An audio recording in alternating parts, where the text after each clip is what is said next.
I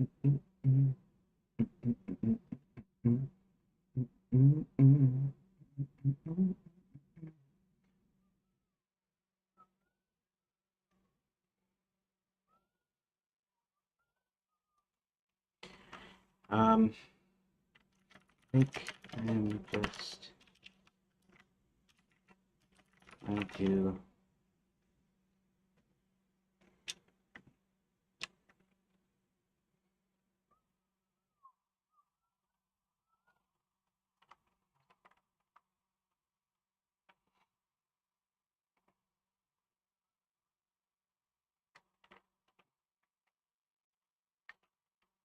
I'm going to try a different pack today, since I didn't actually do much work in my first session. I'm going to paste the transcript in here directly, but each one will go one by one and have you summarize it or plug in later. We'll do the ledger and all that later.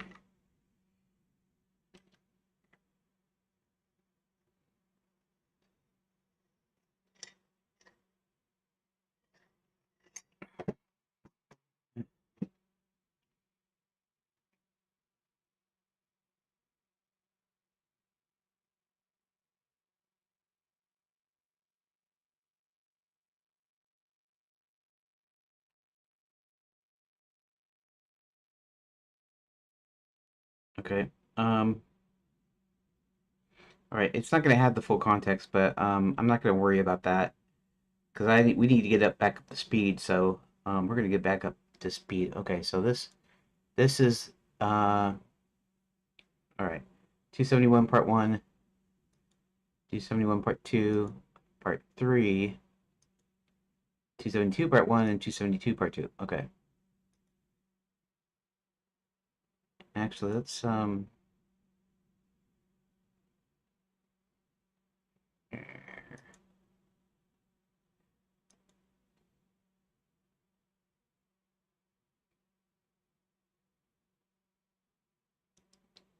put edit video. I'm not really interested in the video editor though. Okay, good. Uh, Gamedev out and just save. Okay, so let's just 271 part 1. Okay, we'll really reload it. Okay.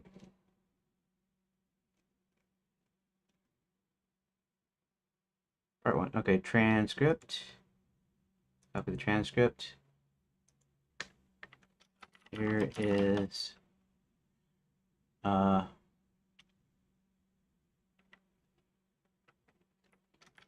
March 16th, 271,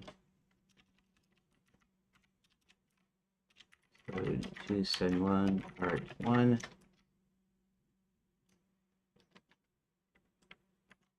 going to see.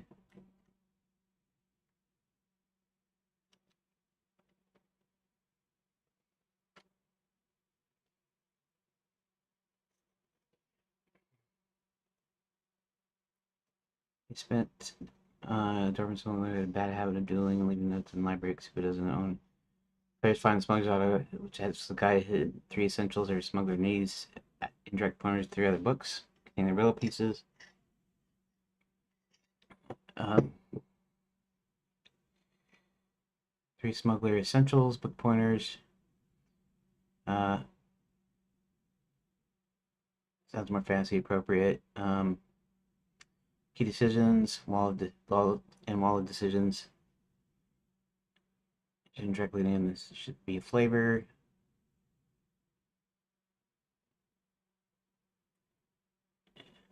Personal context.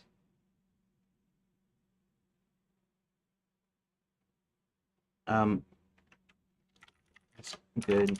I need would I plug that into the other AI, or would you compress it into a single, I don't know, paragraph or something?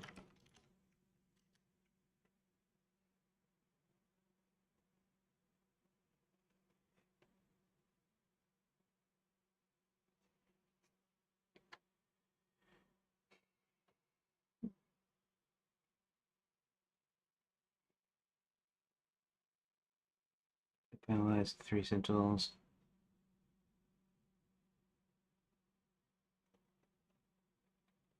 Okay.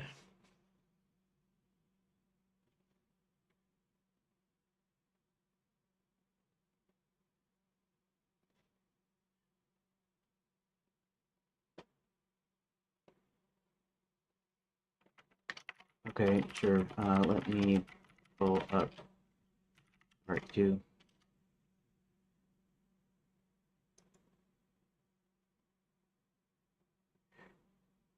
Plug in paragraph. Okay, good.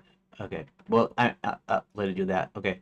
So this is 271 part 2, March 16th.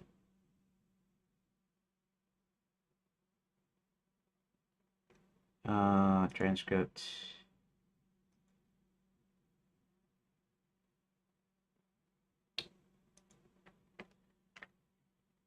Here's episode 271 part 2, March 16th.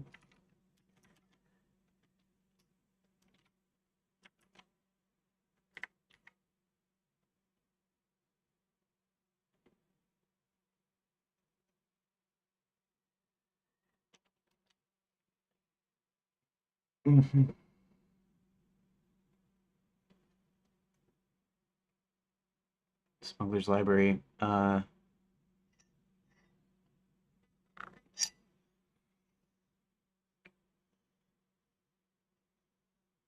You adopted this suggestion because it. Okay. Ulrich. See, this is Ulrich, but Ulrich spelled like Olrich is actually fine. I could actually spell it that way. Smuggler and Breton Sneakhammer. Breton. You decide the N ending overlap. The Roland's acceptable for Dwarven naming conventions. Family tree. Cedric, Roland's maternal grandfather. Choose the Cedric pronunciation. Well, I didn't choose the Cedric, but that's okay. That doesn't really matter.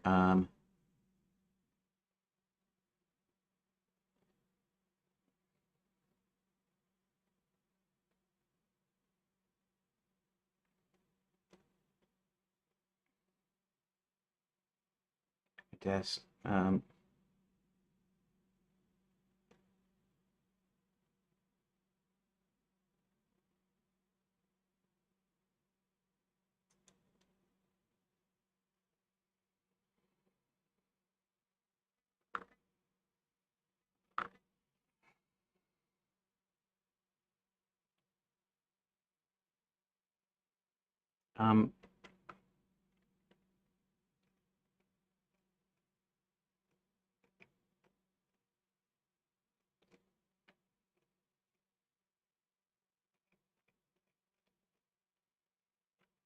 I don't need to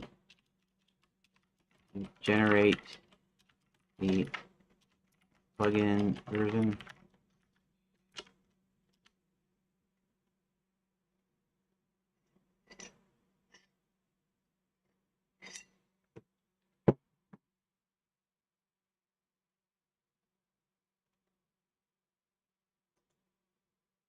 Okay.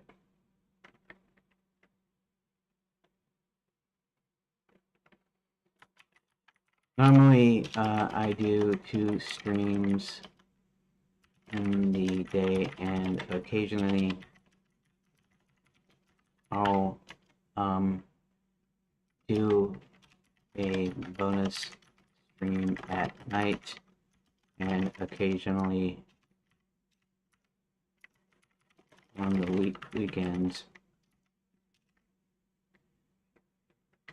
In this case, I did do a bonus stream on the 16th in the evening. So I labeled it part 3.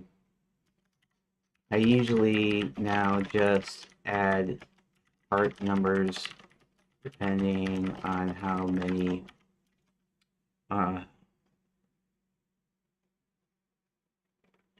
bonus streams I do.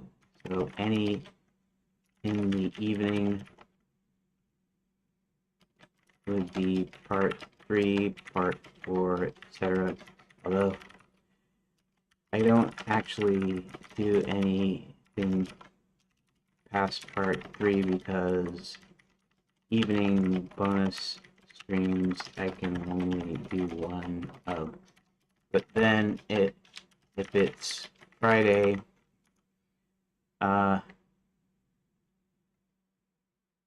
then if it's Saturday, I start with, say, either part 3 or part 4, depending on if I had a part 3 on that Friday or didn't have a bonus stream. So usually it's part 1, 2. So it can be up to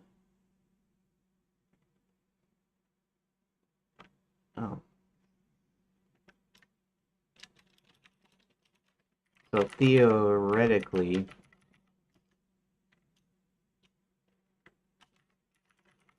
if I did 2 parts on both Saturday and Sunday, so that would mean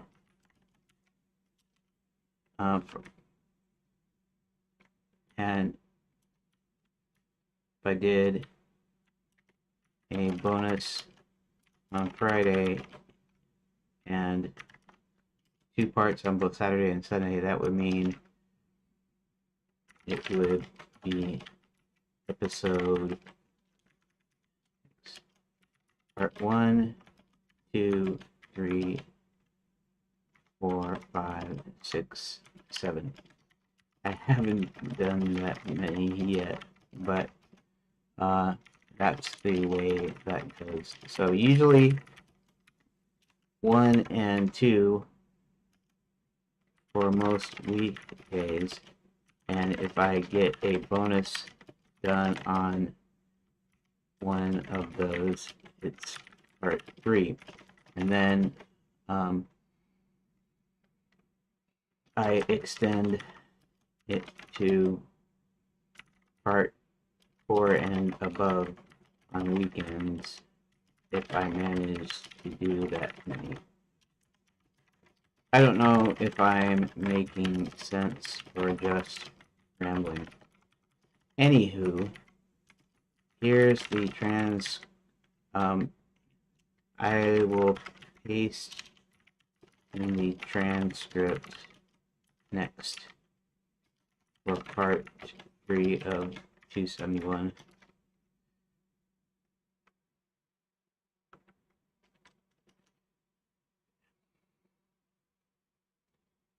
It's actually very logical. Serial number sends an entire weekend bonus block as one continuous mega episode. Part numbers act as your timestamps.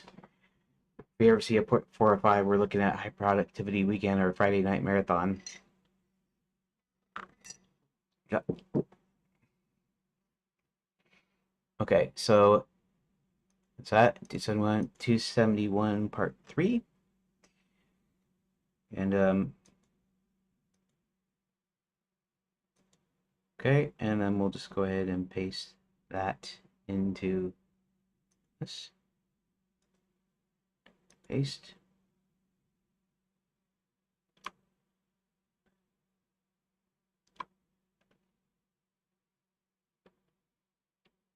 Okay.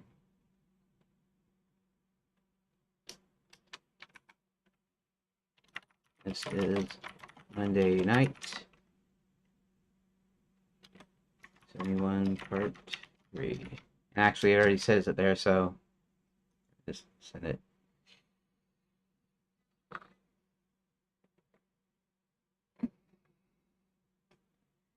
You moved away from the creative lore of the previous stream and focused heavily on the implementation, file structure, chapter 11. Reorganizes back-end file structure your rooms and pages. Goal of the group related paths together logically so the ID numbers reflect the player's journey. New structure. Exactly. You realize the previous numbering was confusing and made it hard to track where the player was in the event pass. Narrative implementation, the library sequence. You began drafting the actual text for the Smuggler's Gate sequence. The flow, Roland leads to the history mystery shelf, finds a book on secret passes, learns about the Smuggler's Gate, finds the autobiography of Brett and Sneakhammer. The interaction, he established that the player must browse 3 specific books to find riddle pieces. He designed a stack height choice pattern to rip stack height. It's stalactite, but that's all right. It doesn't really matter that much. Roland remembers correct internal logic, key decisions, last name, he finalized smuggler's full name, decided to compress the book reading phase. Instead of full separate interactive books, Roland skims them. The player chooses the order to mentally assemble the verses. Use AI to generate 3 specific incorrect permutations of the book in order. Okay, current tasks, save state. The rooms are numbered, renumbered, IDs are linked. So part 3, we combine major overhaul. Okay.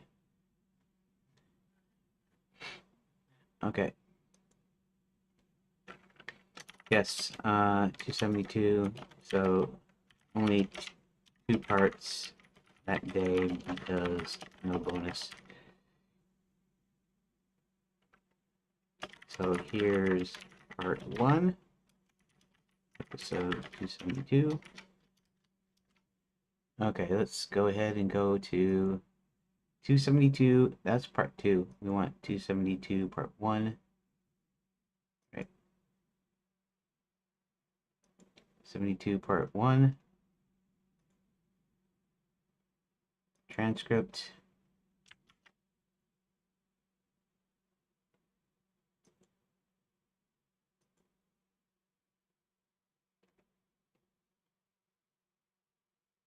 Oh, that's 270. That's right. That's 272 part 1. We'll recopy this just to make sure.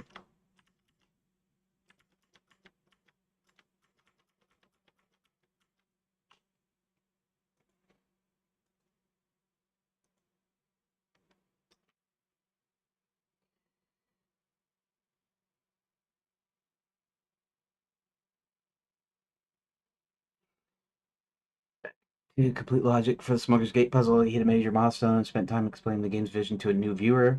That's right. I forgot about that. That's funny. Wait. Let me check. Let's check this. Audio on. Good.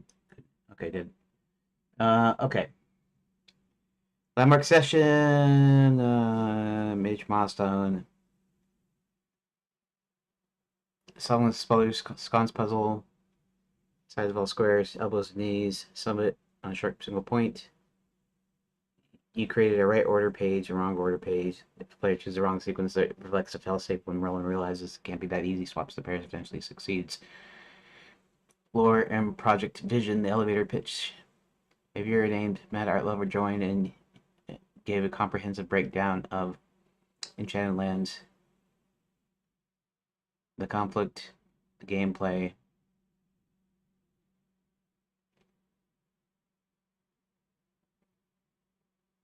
Okay. Yep. One more part. 72 part 2 here. Let's go back to, yeah, right here. Right here. Wish it would acknowledge that you copied though, but that's all right. Still works. It's just paste.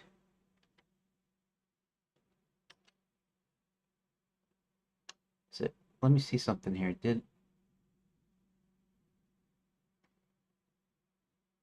Let me.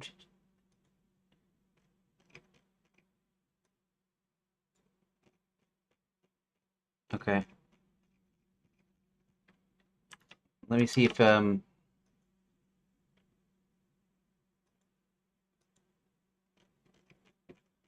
it not do the whole thing? I mean, did I see something here? Did it stop? Oh, uh-oh. Uh-oh. Okay, I didn't realize that. I should have realized that though. Shoot. Um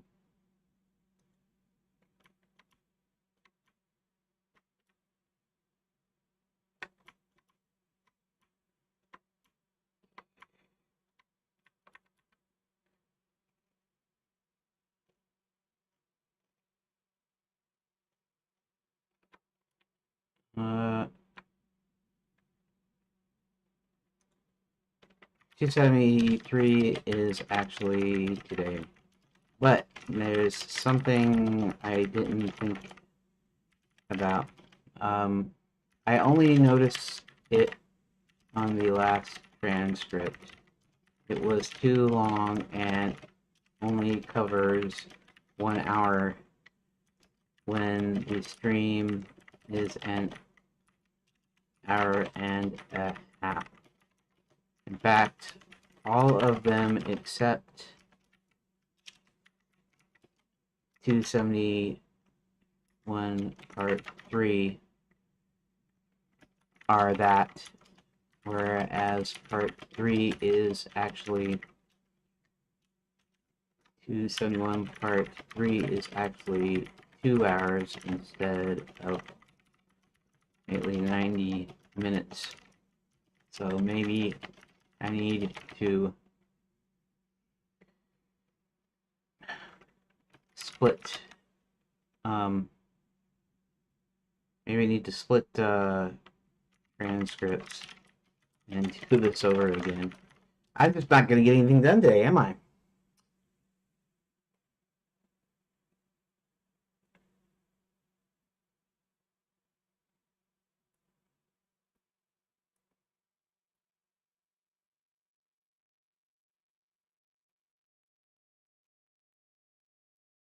Here's a quick triage to see if we need to backtrack the detail check.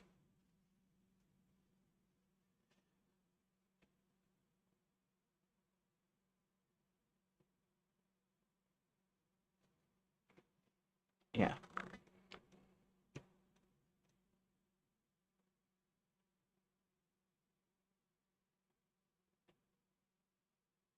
Okay. Yeah, we need to do that because I need to get the conversation, the full history, basically. It can be summarized, but only correctly if you have all the transcript. Okay, so I'm gonna have to do a thing. I'm gonna have to. Gotta be pain in the butt, doesn't it?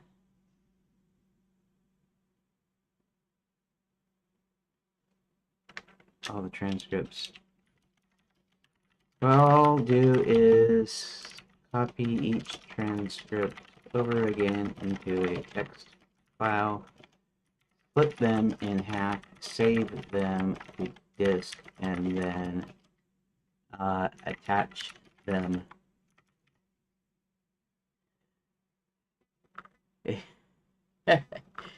Welcome, John Rivers. Today I'm getting absolutely nothing done today because I'm messing with the stupid AI. Grok managed to lose 2 days worth of conversations. So I have to pull up the transcripts and then it's a long story short. I was trying to get Gemini to analyze the YouTubes, pull up the transcripts for me or whatever, and it couldn't do it, which is weird. I don't know why it can't do it. Maybe it's because I'm on the free tier on the Google Gemini, but And so I got a plugin that actually pulls the transcript proper because before, when Grok lost Friday the 13th, March 13th, I had to pull up the transcript, and what I did is I literally selected the whole transcript from the window in YouTube. And so the show transcript deal, I had to use my mouse scroll wheel to actually select all of it. Otherwise, it would just go off the window and wouldn't capture it, any of it. Then I had to save it into parts. Then I had to upload it. But you have to refine. Yeah, yeah, I know. That's kind of what I'm doing right now. And then I realized. So I was pasting the transcripts to here. Especially Google is supposed to be able to do a lot, but apparently, maybe not in a single window, or maybe just because I'm on the free tier. It's probably because I'm on the free tier because they have that mini in token context window thing. Um, so now I have to go back and I have to save the transcripts. I have to split them in two, and then I can upload them before it can analyze and give me a summary on it. Been a big pain in the butt. Today I didn't get anything done on the game today because I was around with that. Same issue the past few days. Yeah, it kind of gets you about the AI too, because they always talk about how great it is, how it's like PhD level stuff, and how it passes all these tests and whatever. And it's supposed to be getting really good, but still for general usage, it's not that good. Even with a paid deal, and it's probably with any of them too. They all have their weird little quirks, and you have to run a lot of data, information, context into it before it gives you the right thing, even if it's supposed to be super good and stuff. So, kind of annoying. What I'm using it for, it normally in my game is fine though. Bouncing ideas off of it, it does great at that. It's just if I wanted to remember stuff. How's readout going to work? Are your characters going to have to be classes?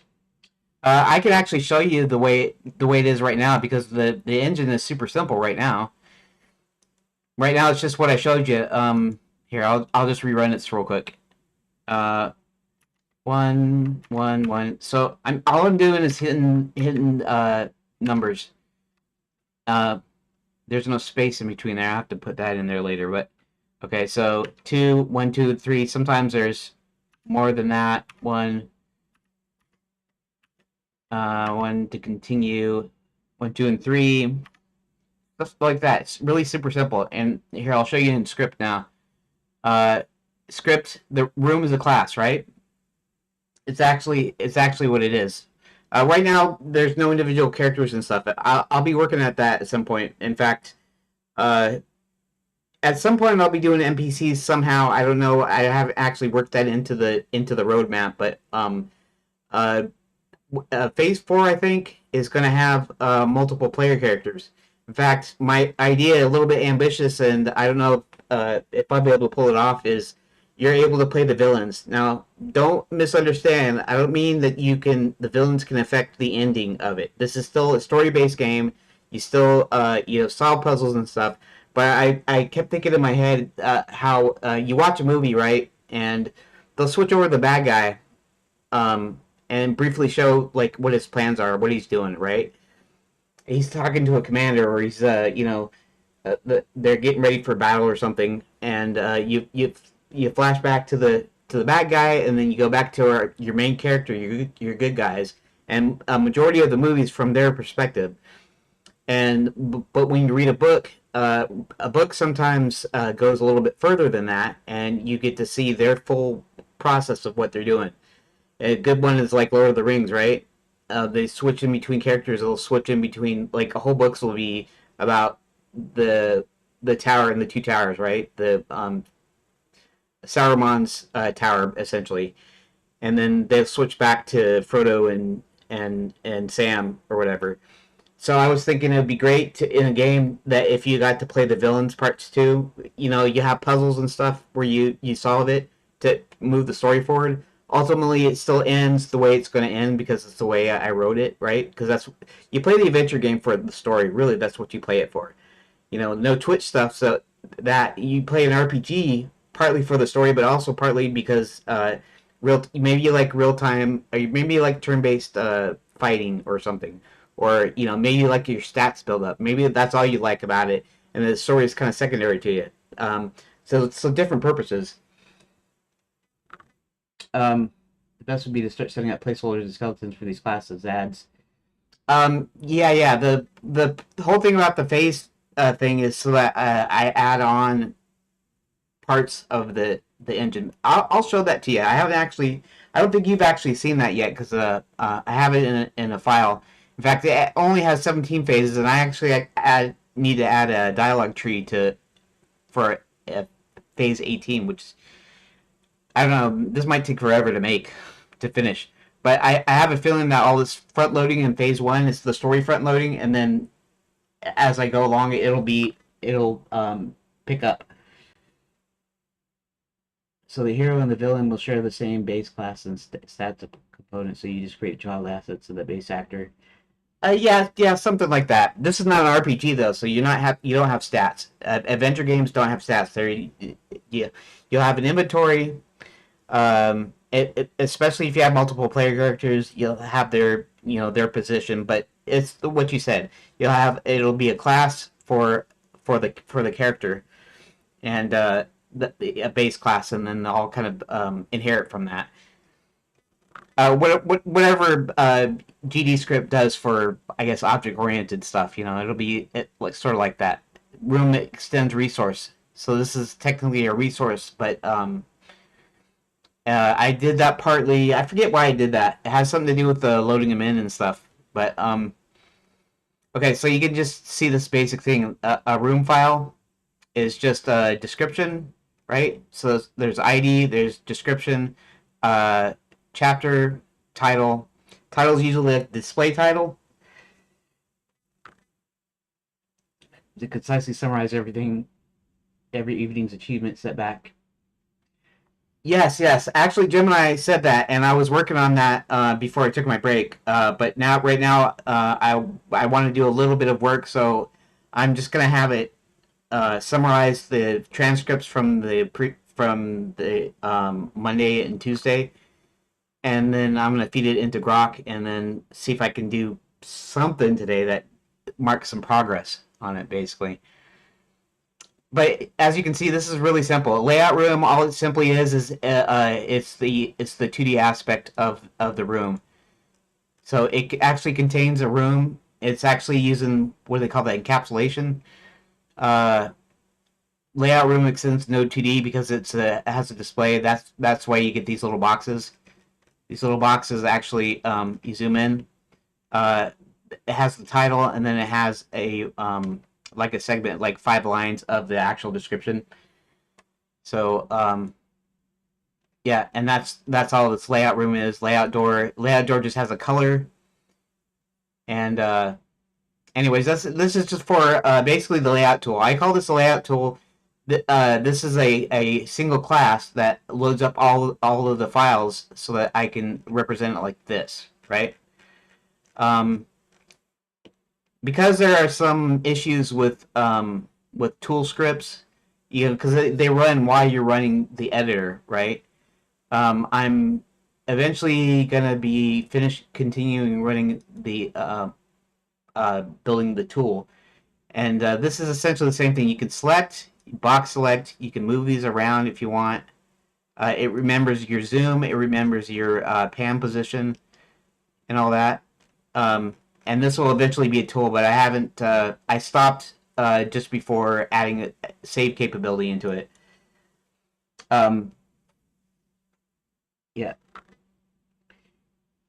Yeah, I'm actually, especially because it loses stuff. I'm gonna create a running thing of what I did the previous sessions, previous day or whatever, and then that way I'll be able to feed it.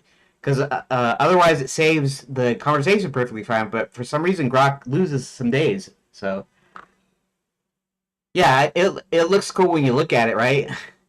The colored lines and all that stuff. It kind of makes it look kind of neat. All of this is just to help me build it, and the layout tool is to help me build things easier. But I figured I needed to get going on the actual game part itself. And that is actually combines with the story. I'm still essentially working on the story still, even though I have all my events, most of my events laid out and stuff. I'm still building decision points, but in so doing, that's essentially producing the game still. Anyways, let me get back to what I was doing before. Okay, I got about 45 minutes, I think. I need to go back into. Let's go back into here, and these are all.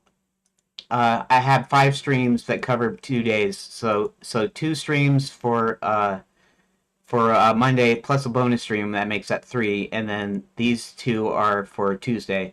So now I have to recopy each of the stupid deals. I have to put them in text daily. I don't know which one this is. That's Friday the 13th. So let's close that. I don't need to keep that. Okay, so let me. I guess what I need to do is I need to open up 10 different deals here. So we'll see if that works. It seems like, too, that when I paste it in... Well, actually, I could probably do more... I could probably do the whole transcript in each document if I save them and upload them. I probably don't need to do them in separate, like split them into 2. So I probably only needed to do that if I was pasting them. Persistent memory, they don't have a lot of it, but DeepSeek now has 1,000,000 token rate per conversation. Grok is about 400,000. Yeah, really helps to spread it out, even if it seems counterintuitive. Sometimes one AI can see something, another one doesn't. Yeah, what I tend to do is I work with the one AI for a while, and then I'll switch to a different one. Sometimes if I don't know how to say it, if I'm trying to think of something, I need another tack or I need another like thought kind of thing, that I'll open another AI in another window, and then I'll ask it something, and sometimes I go off of that for a while. We're actually paying for Grok right now for a little while, and so I'll be using that mostly. But I still use all the different AIs. You know, I use ChatGPT, and Brave Leo.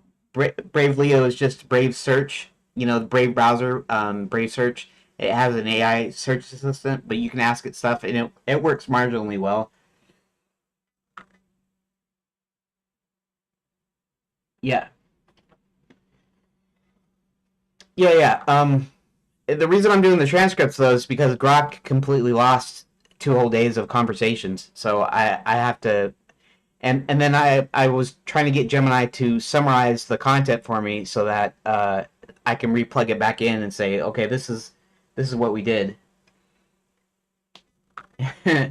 Yeah, a lot of that is you can just tell it not to do that. But I find I have to do that with ChatGPT too. ChatGPT is really effusive in its praise, and it's like, this is so great, and you're so great, and this is perfect, and you're kind of like, no, be a little bit more critical than that. You know, you don't have to be a jerk, but you know, at least act like you're being a little critical. You know. Okay, so let me. Okay, so we're gonna go back here. We're gonna go back. I'm gonna go back to this one, 271 part 1. I'm gonna copy this transcript over again. I'm gonna go ahead and paste, and we're gonna file new, and we're just gonna go and we're gonna copy. Wait, yeah, part 2. Okay, part 2. I'm gonna paste that here. New. I'm doing Linux Mint, so this is whatever text editor here, default text editor in Mint. Okay, so I need to go to part 3. That was my bonus. Let's do that. It's got a summary function, this Glass browser extension, but you have to sign in to do it, and you know they have a pay thing too. So I'm just doing this will do for right now, I think. Okay, so transcript for 272 part 1. Copy that one, paste that one, and then new right here, 272 part 2. We'll copy this transcript, and then we'll paste. Okay. All right, that looks good. Okay, so I'm going to go back to the first one. File, save as. And we are going to save it in the same place. I'm going to do the same. Here, let's do this. Let's do 271 part 1. Oh, I don't need to put 271 part 1, do I? Oh, no, I'll do this. Never mind. I'll do it like this. Yeah,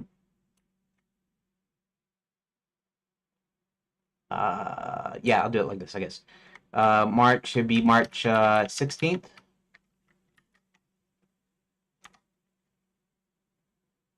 March 16, 2026. Bonus stream. I don't know if I need...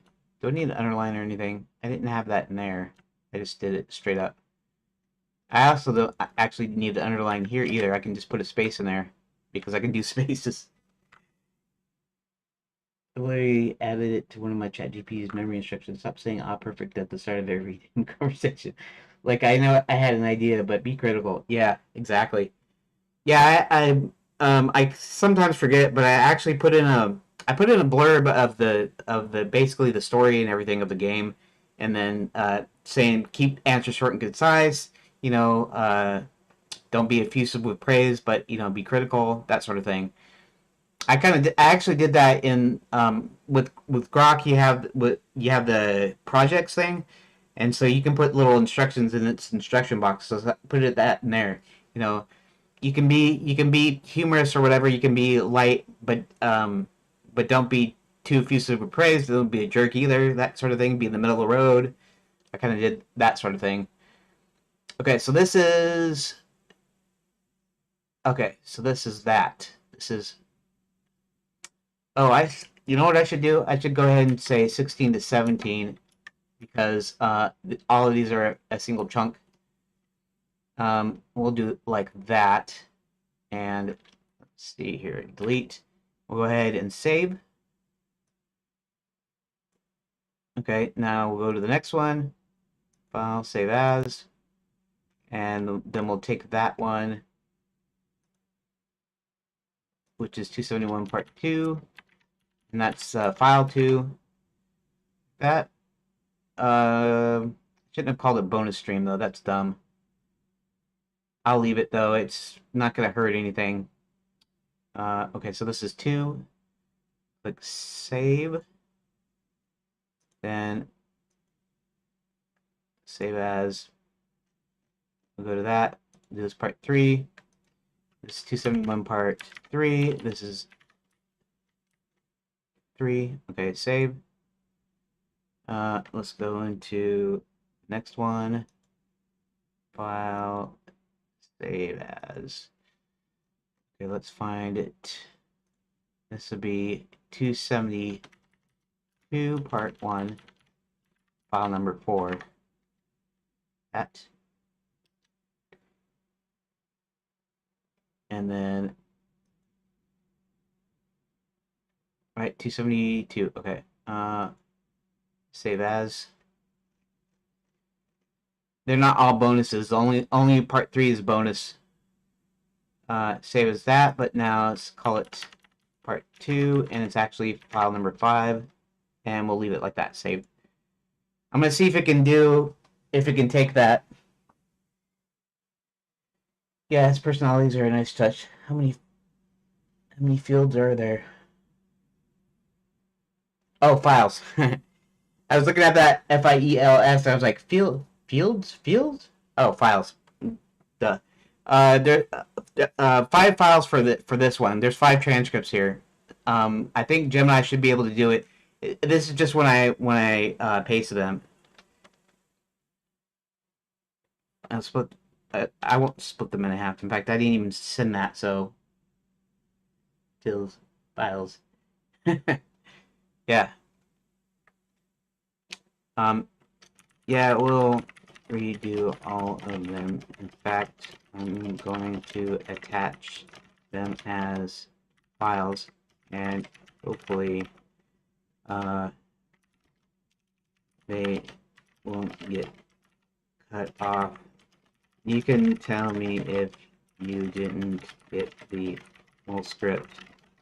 They're about 90 minutes each, except for 271 part 3, which is 120 give or take if you... Isn't DeepSeek the China one, though?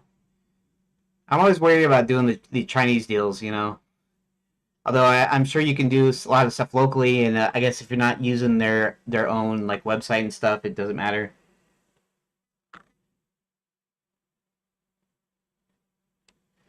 That's kind of cool. Yeah, I might have to look at that. Let's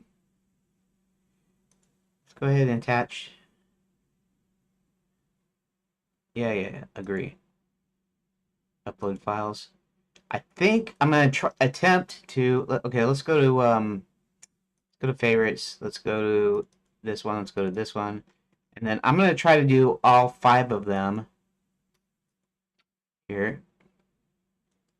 Whoop, whoop. Darn it. I'm gonna try to do all 5 of them and see if it'll do it. It does it. With Grok, I had to attach them one by one. I didn't have to upload them. I didn't have to do one at a time. But I had to attach one file at a time.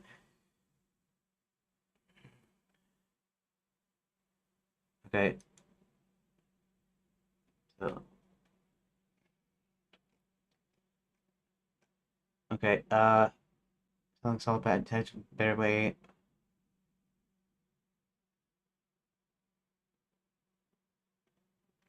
Okay. Complete record of the technical research for chapter. Reprocessing the full files out, convert the mighty. Okay.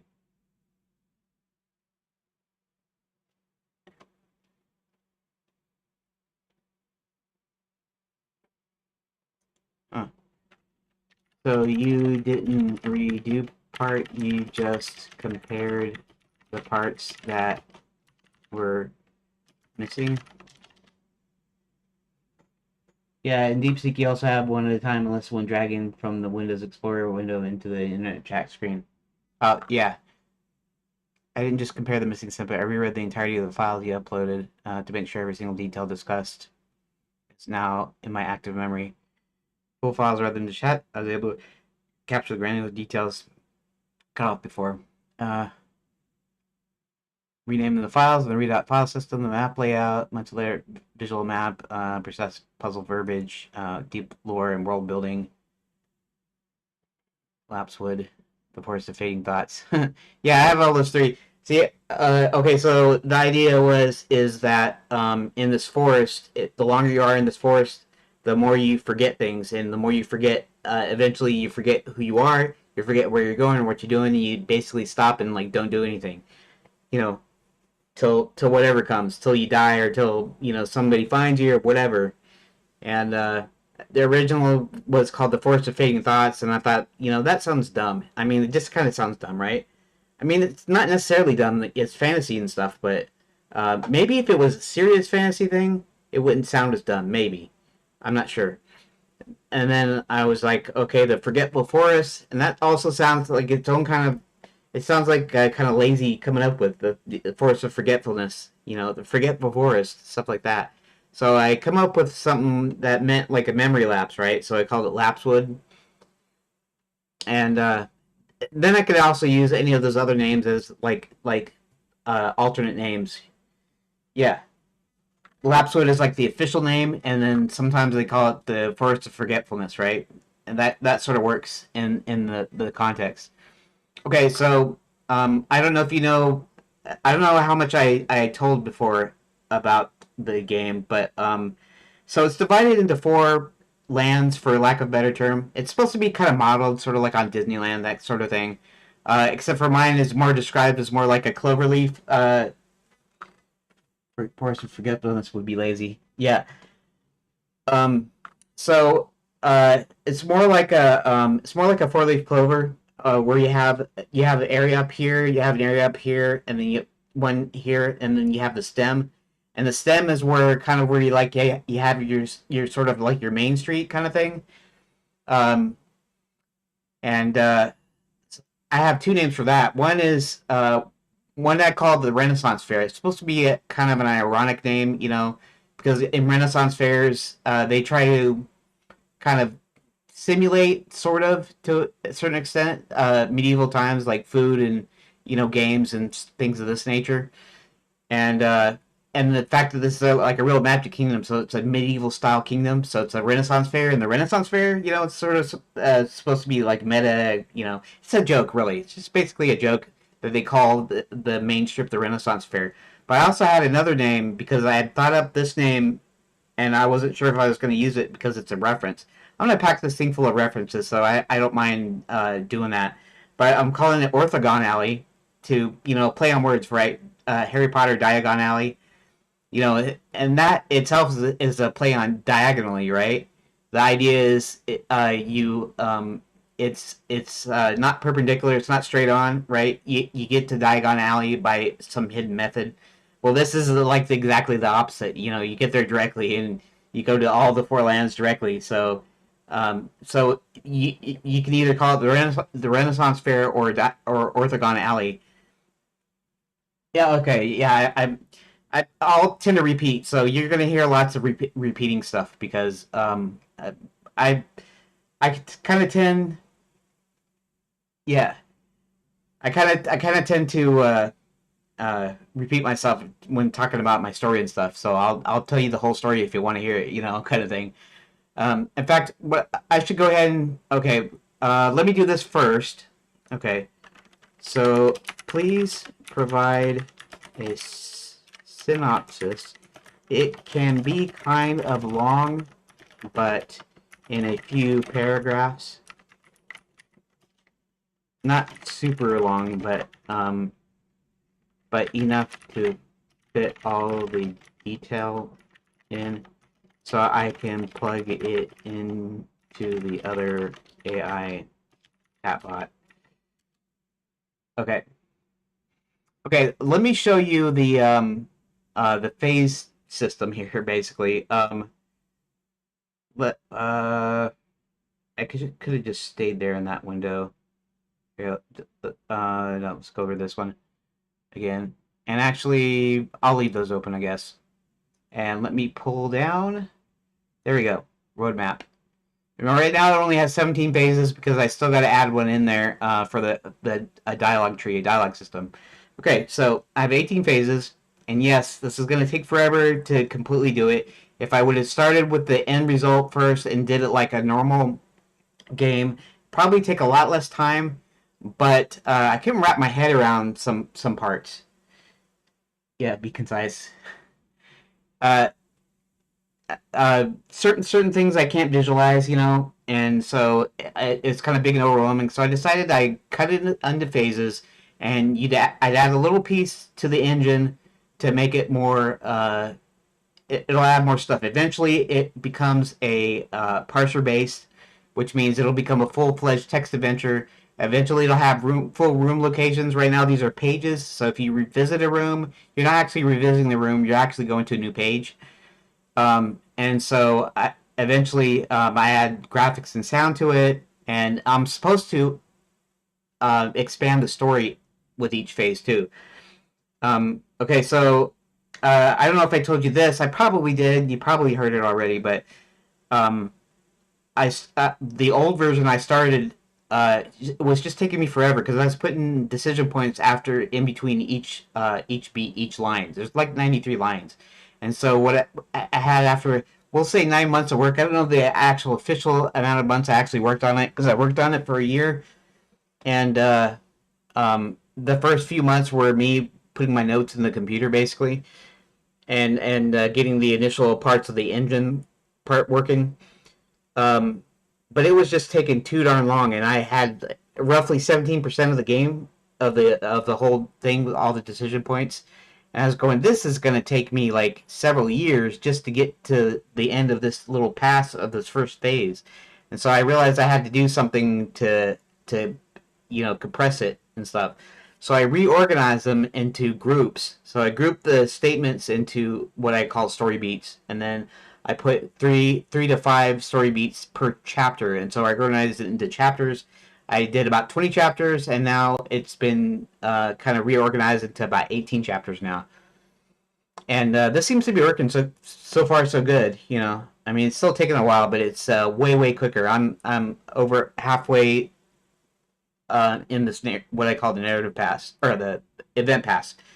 So I'm going to do two passes: event pass, narrative pass. Event pass means, you know, he does this, then he goes here, then he opens the door, then he, you know, turns on the light or whatever it is, and then I will do the narrative pass afterwards. Once this is all done, once it's all locked in, then I'll write, essentially make it like a story, like you're reading a story or a book, right? That will be the narrative pass.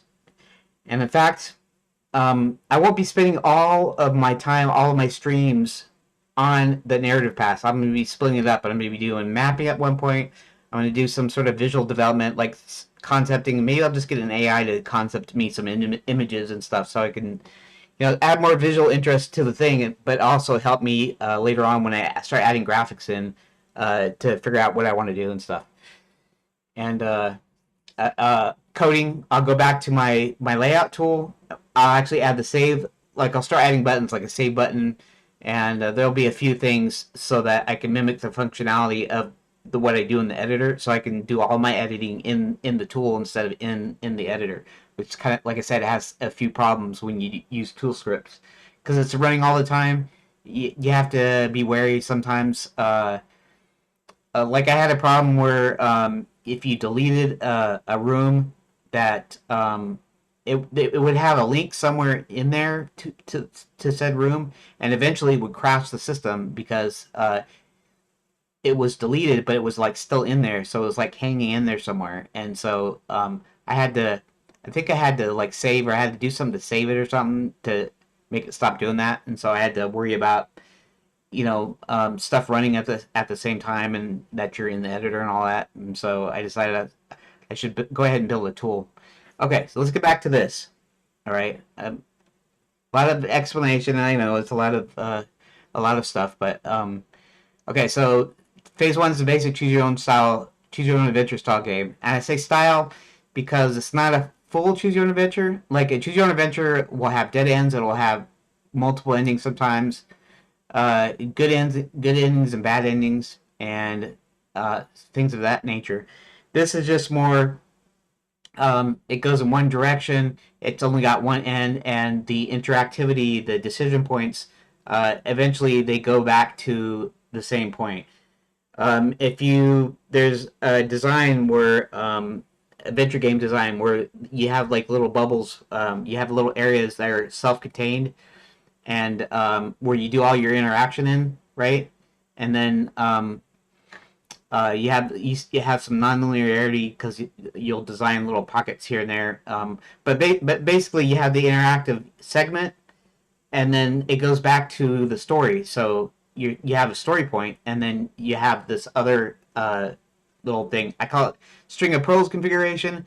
I don't know if you've ever seen The Rock, but when Nicolas Cage pulls the chemical missile apart, he pulls the thing out, and there's these little balls of this chemical agent, and they're like tied with this like little thin cord or string, and so they call it the string of pearls configuration because it's like string of pearls. And that's why I always said about my game. I said I do it that ways where you have a story here and then tied, and then all your interaction is in these little bubbles. So why was I saying that?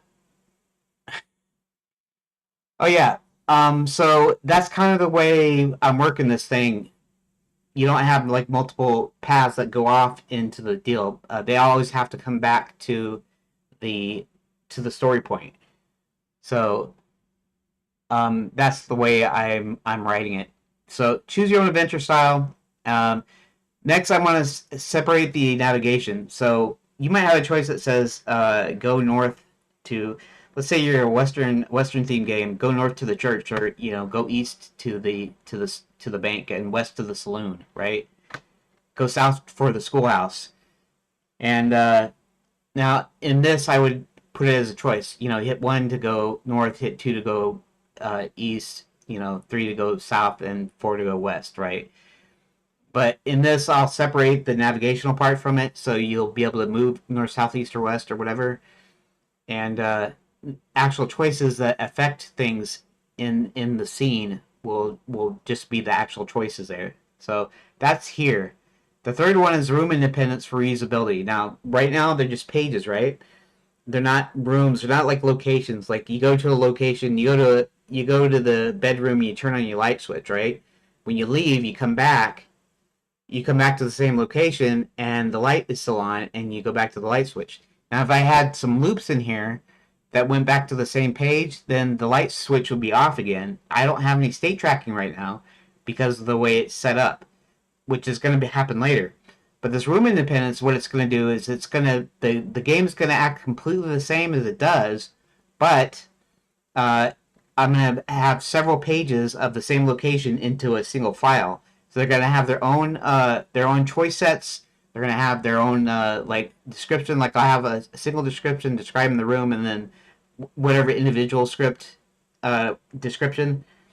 So that yeah, it's a lot of work, a lot of stuff, a lot of stuff to keep in your head, I guess. But so in this phase, I'm gonna actually have locations. You're gonna have locations. It's not gonna be pages anymore, right? But independent inside internally, it's gonna act exactly the same. Okay. Then phase 4 is multiple player characters, and that's where you get to switch in between characters, and that's where I have to have a class for characters and let you be able to switch off and be able to do different things based on that. I'm really not sure how I'm going to do this with this because this is still working like it does. It still moves forward and stuff. So um, for this, I might keep it the same, but I might uh,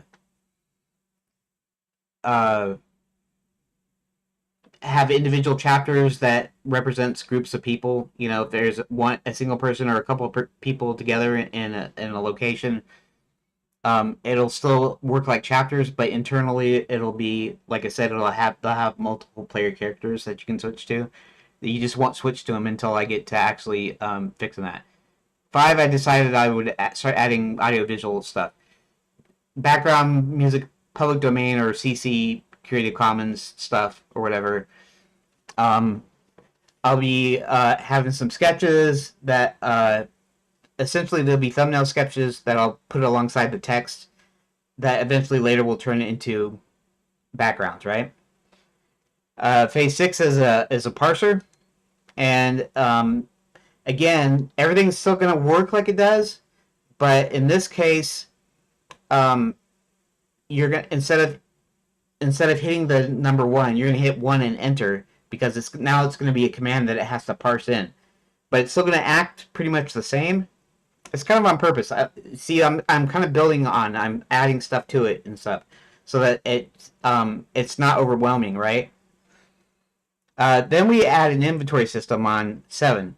Okay, so 7 is going to have commands. Since it's parser based, I'll be able to add these commands in there, and then I'll be able to expand the commands. Hey, Rook, welcome to the show. I'm just explaining to John Rivers my phase system, which is I don't know. It's probably too much information, and you know, it's probably like I can't think of all this stuff. You know, keep it to yourself and just get it done. Okay. Anyways, so phase 8 is just adding in the commands like take, drop, use, that sort of thing. Expanding the parser vocabulary. So now it almost works like a full text adventure, but we still don't have actual locations. And I might change it at some point because maybe this save state system needs to be in there earlier somehow. Um, maybe I should do that before. Uh, maybe I should do that after doing the room independence thing, but before the multiple player characters. I might do that. Um, so the save state system is basically where now we can have real locations. We can have For instance, which one of the things, Wizard U trophy room, right? It'll actually be a real location that you go into. It'll no longer be just a page, a bunch of collection of pages. Now it'll be able to save the progress. You'll be able to choose something, and since you have inventory stuff, it has full puzzles and everything. It'll be able to remember the state that you left the room in, and you essentially be able to kind of save your position and stuff. Then when we get to phase 10, that's when I start actually adding puzzles. Now we got everything up to a point where now it works. Now it's almost a full text adventure. We have inventory we can pick up and stuff. We still don't really have puzzles yet. I don't know how that works on. Like if I need to combine the inventory with puzzle design or something. I just figured that I need to do everything else here before adding before puzzle design. So at this point, I'll start putting actual puzzles in, and that's when I was working on the sconce puzzle. With the sconces, you have to pull them in a certain order, and to do that, you need the clues to the right order, and which you find in the Dwarven library. So Roland goes to the Dwarven library. He looks at a history book. He finds about this famous Dwarven smuggler, and that he likes to doodle some notes in the margins. And then you see these other books. And he tells you the three things that, as a great smuggler, every great smuggler needs. These three things. It hints at these three books, and it'll be more like 5 books when I actually get to this point. But then you'll have the order, then you'll get the puzzle together, and then you'll have to use the pieces of the puzzle to actually find out the correct order. And anyways, so this is the actual puzzle when I actually start adding puzzles to it.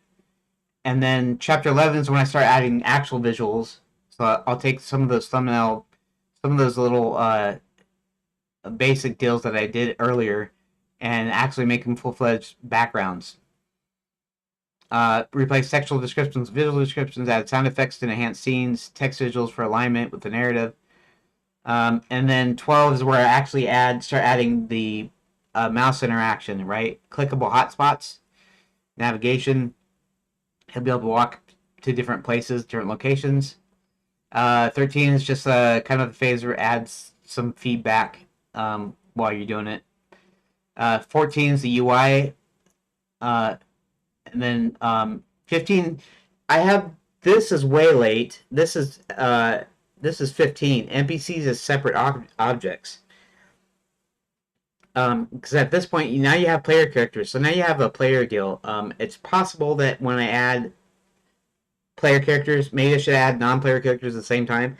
Because I'll use the same like class and all that stuff, right? So I could combine them, which is possible. I don't have to combine them, but I could combine them. Inventory interactive, and what I mean by that is right now you can, at this point, you be able to manipulate your inventory with typing in text. And here I want you to be able to use the mouse to click it, or a touchscreen if it happens to be touchscreen. And then character movement, which is actually adds animation. Essentially, we're starting to add some real animations here. So that's basically my phase system. I don't know if you're still listening. I don't know if you're still around. Apologies for being long-winded and whatever. It's just I guess it's a lot to explain. Whatever. So apologies for that. Anyways, if you're still in here. Now, what did I just say? What was I talking about combining? Oh, the NPCs. Because the player characters, all the way in Phase 4, I was going to have multiple player characters at that time. NPCs should kind of work the same way. I mean, they'll be characters. They'll have, position. They might have graphics attached to them. They'll have a description or whatever. So I might be able to combine both phases. So where I create the characters as separate objects. NPCs as separate objects. Introduce non-player characters as interactive elements. Tasks. Make NPCs clickable objects. Add dialogue trees with multiple levels. Ensure NPC interactions are engaging and meaningful. And that's something that AI wrote that there, but interactive NPCs. I think the reason I put them up here is because they're more of a non, how do I say, non-roaming element. In other words, they're not going to move from place to place on their own. But then again, if I might want to do that. That would be more of an RPG thing. You know, RPG has a bunch of townsfolk that you can go and talk to. In this case, usually they'll be somewhere and like linked to a location. Except if if you need to follow them for some reason, they need to go somewhere and you need to physically follow them. At one base class and base component set, iterate on that with child classes. Yeah, yeah. Well, yeah, that's what I'm planning to do, anyways. I'll probably make the NPCs off of the same base class as the player characters. It'll just be a character class. So I'm definitely code wise, I'm definitely doing that for sure. It's just when introduce NPCs as their own like interactive object. You know, some guys at a bar, you have to walk up and you have to ask the bartender for some information. Have you seen this person, or you know, I'm looking for someone, and you interact with them, have a conversation with them, right? Yeah, you'll have to click on them. Yeah, yeah. So for coding, that's what I'm doing. I'm just still looking at. This is sort of a living document, kind of. It's not living, but um, it's subject to change. Like I said, the dialogue tree stuff should probably be its own phase because it's a whole thing. It's a whole subsystem by itself that you need to do. And so I'm gonna put that in somewhere. It's possible that let's see, multiple player characters, they can move on their own. Especially if I use the same base class, like you said, I can actually make NPCs that walk around like you would in an RPG. Even though I'm not doing an RPG, so I could do that. I could actually, like I said, combine it. If I combine that, that means it'll be 16 phases. But if I add the dialogue part of it, that will go back out. So maybe I should take that, merge that here with the multiple player characters. So phase 4 will just be characters, and then uh, there's also another aspect which is uh, where do we got interactivity, save state system. I might want to do the characters, player and non-player characters, later, because the way I have it set up is if you're thinking about this like chapters. So uh, in chapter, I think it was 3, Hubert goes explores Wizard University and Fairy God College, and John is sent to night school and princess prep. So at that point they'll split, right? And so you'll be able to do each. But right now, uh, without multiple player characters stuff, right now it's just going based on story. So in other words, you get to chapter 3, you use the characters for that. You don't get to switch in between characters manually. So it's possible it would be better if multiple player characters and non-player characters were actually later on in the roadmap. Because if I do that, um, let me think for a second. Later on, if I do that, everything in here can go on as it has, even until I start adding puzzle design. When I start adding puzzle design, then maybe I should. Well, maybe it should be just before puzzle design, because some of the puzzles are going to rely on you actually clicking on some other character. I don't know if you ever played Maniac Mansion 2 Day of the Tentacle. But you had three main characters. You had Bernard Bernoulli, you had Laverne, and you had Hoagie, right? Laverne is the bed student, like kind of crazy person. Hoagie is a roadie, and then Bernard is a nerdy nerd, and he's actually from the original game, the original Maniac Mansion. But you had to click on them, and sometimes you had to pass items to them from different time periods through the chronogon. The chronogon was essentially like a porta potty, but was like a time worked as a time machine. And so they get stuck in the various time periods, and sometimes you have a an item you need to actually transfer to them. And so yeah, so I might I might wait to do the whole player character thing until after puzzle design.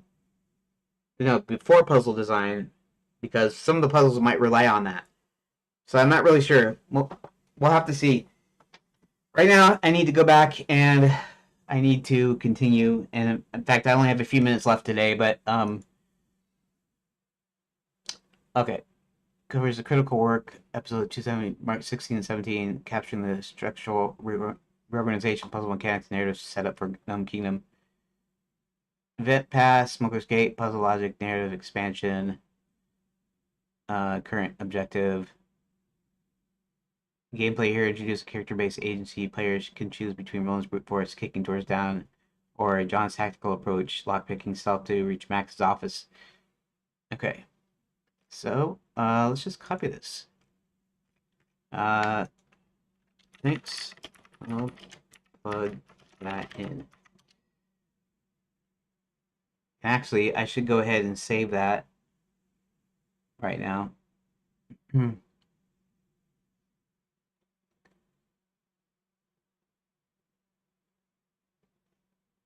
Okay, I'm not gonna have it do that. Let's see. Let's paste this.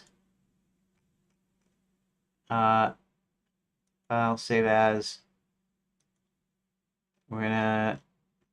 I'm gonna go back. Okay. Favorites. This. And I'm not gonna call it bonus stream though. I'm just gonna call it something like 26.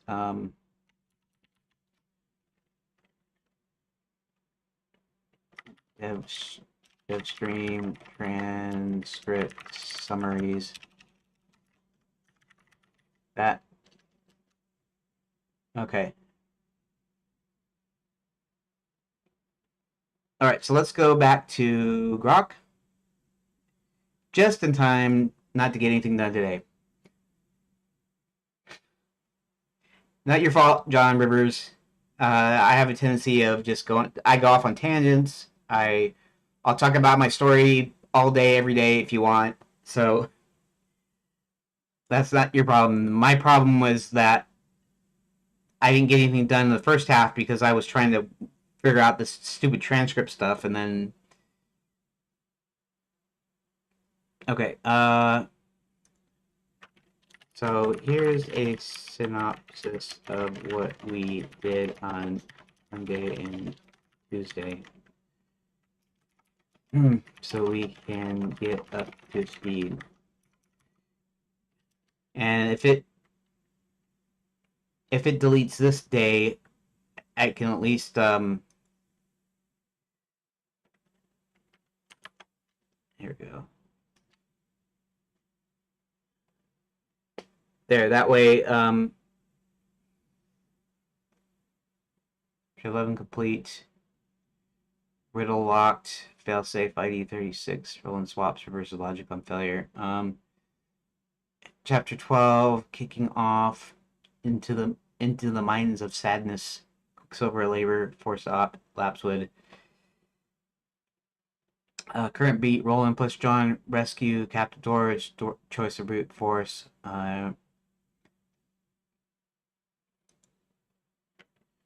Okay.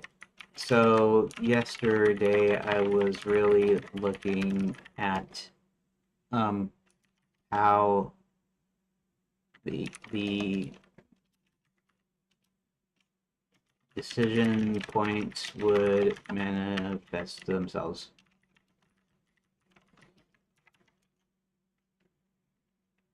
So probably be just a description that they come in from the dwarf mines north into the little grotto that's sort of hidden from the rest of the gnome kingdom, and they'll go out and traverse the mine's main floor where most of the mining is being done. Then they'll go to a ramp on the left. On their left is a bucket lift for ore to transfer to the first level. Should say the main floor is on level 2. They'll go up the ramp, and then the first level is sort of a hub where slaves transport crushed ore to the surface for later refinement. I could put the refining stuff within the. I could put that within in the mines themselves, because I don't really have a place for that, other than that they're coming in and going out kind of thing, and it really doesn't have a bearing on the story. But for completeness, I probably have to do something that possible all machinery.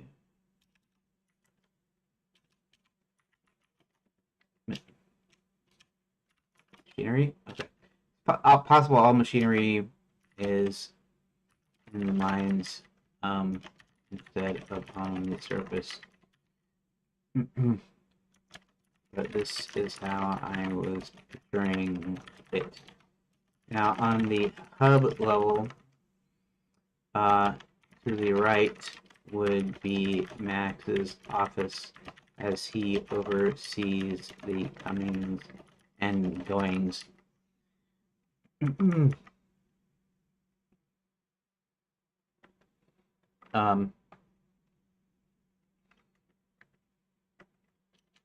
The overseas coming and goings. Well, I guess I'll just leave it like that.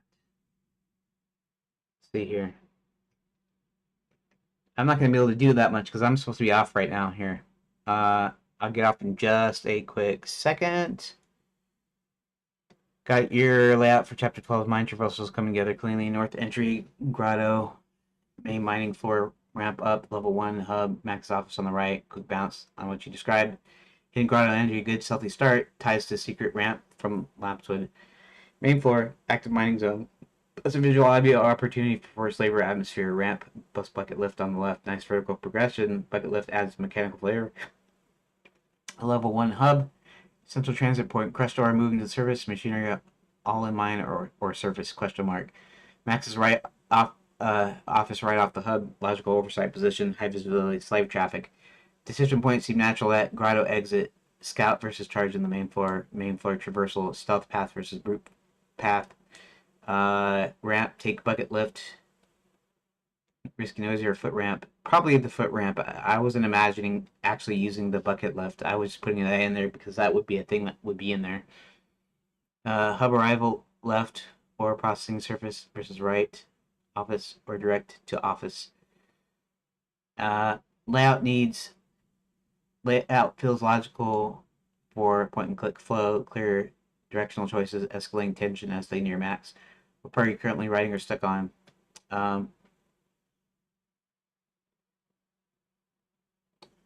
Yeah, I'm mostly thinking on code. There's basically my text just says they look for the office. So the office needs to be hidden in a way that's not too complicated, not having too many like branching paths and stuff can be a couple deal. And the way that I do it is there are a choice between two paths at the start. Either they're going to sneak around, which means they're going to stick to the shadows. They're not going to talk to anybody. They're going to try to blend in, and so that'll probably just be a single page of them traversing the floor.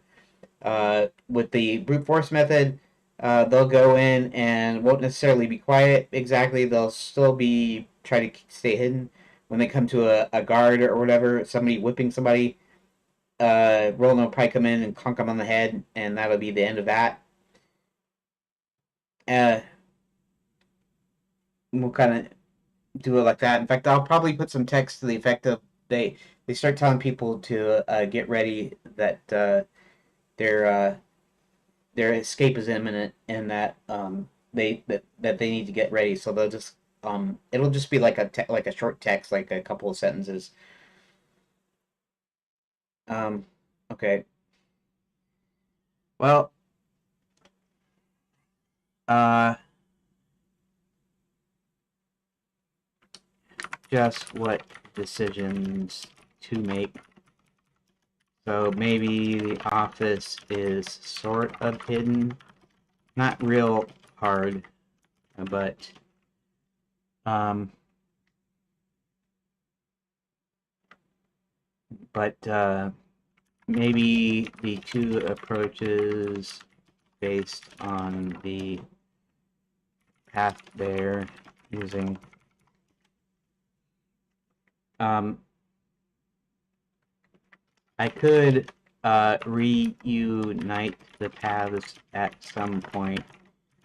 Like, for instance, they go up to the first level and they see the office, but also several crates they can hide behind.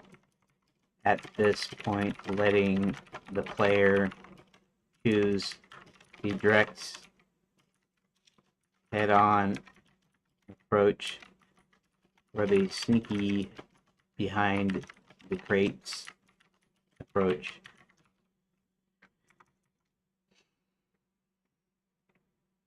Because otherwise it might be straight linear.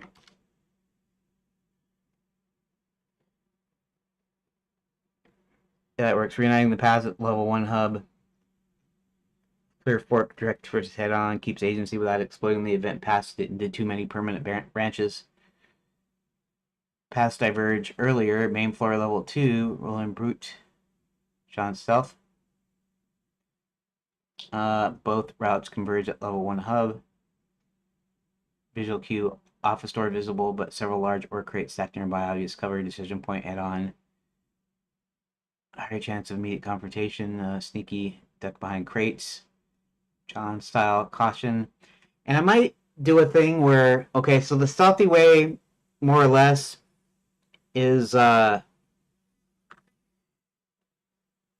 there'd be some overlap because you're gonna get rolling to conk them over the head, but the brute force method has them kind of uh, walking in the main thing, um, where he actually has he sort of fights some of the slave masters, some of the gnomes with whips and whatever. Versus the sneaky one, which means he goes off to the side passages a little bit. He sneaks around in the shadows, and when he encounters like a guard or something, they cover his mouth and they take him out, and maybe a sleeper hold or something. So yeah, so that would work. Head on is too punishing early. Players might reload to win via sneaky. No. They're both going to be. They both end up at the same situation. Story-wise, the straight on approach is quicker and noisier, and they get caught quicker. The stealthy one, they still get caught, but is quieter and slower to reach it. Ultimately, when they free the dwarves, they still get caught. And darn it, I'm over my time. I need to go early. I need to start doing like quitting like 10 minutes early or something. I know it gives me less time to work on my game, but if I do that, then I'm more on time. Both paths converging the same outcome. Story keeps linear for phase one. Faster traversal.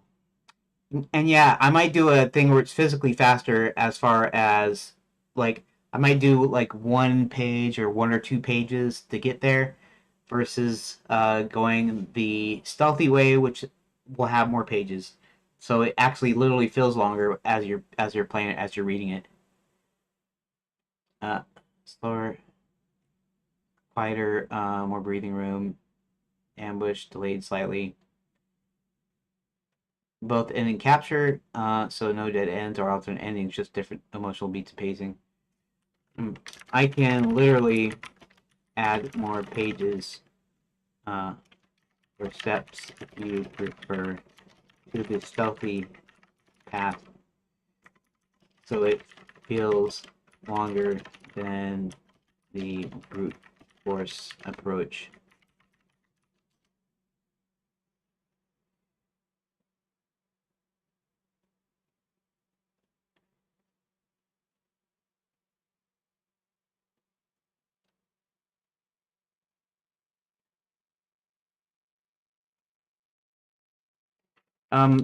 Something like those. But now my time is up for today. So we'll have to continue this in the next session.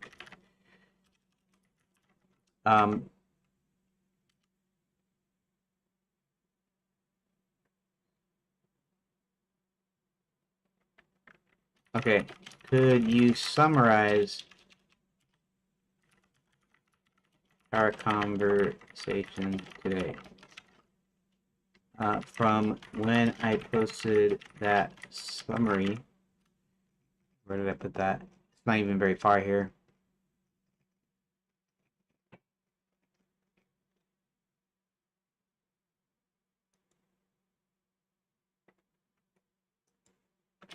The one that starts with synopsis. So that in case today's combo gets erased, I can paste this back in.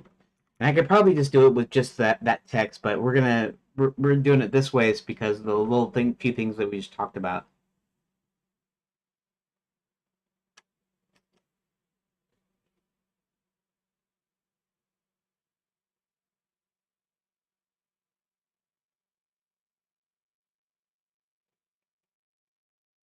Okay.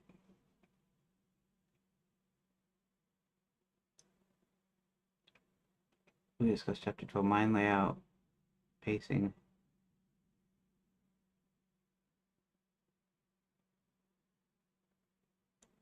Okay. Copy. And let's go ahead and put this in a file too. Paste. I'm going to do that other thing later, but here is save as.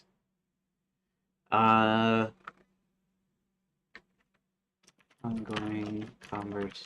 Well, favorites. There we go. Oop. And we're going to call this Actually, I'm not going to call that. I'm going to say March 18th summary. No.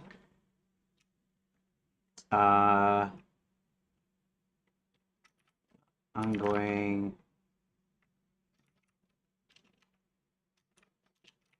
phase 1 rock conversation from March 8th, March 18, 2026. Text, we're going to save that, and then I'm going to close this, and thanks, TYL, talk to you later.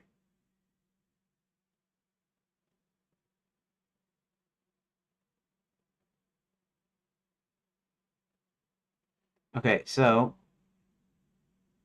let's pick a different conversation.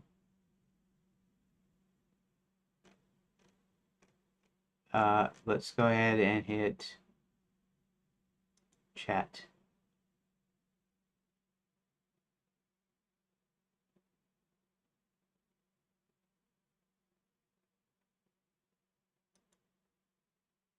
Okay, let's see if it's even in there.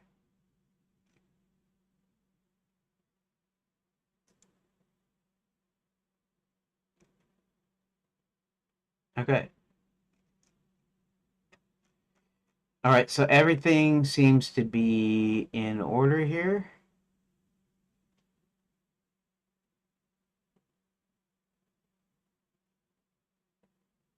Everything seems to be there. I'm going to point it to this other conversation and then close it.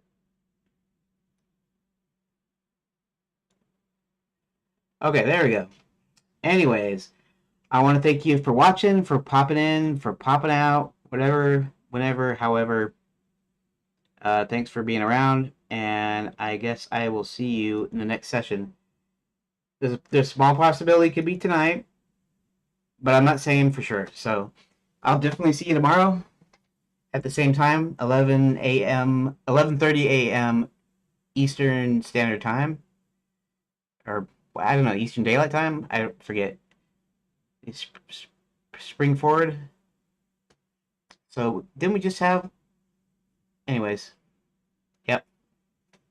Yeah. See you guys. Thanks for watching and listening, and I'll catch you tomorrow, if not later on sometime tonight if you're around. Okay, so what's the next I need to do? Yep, see you later. I have to pull up, I have to do a whole bunch of crap just to log off, turn everything off, and then turn it back on, and it'll work. Somebody knock on our door? Anyways, okay. Thank you for watching part 2. I will see you tomorrow. Stop stream.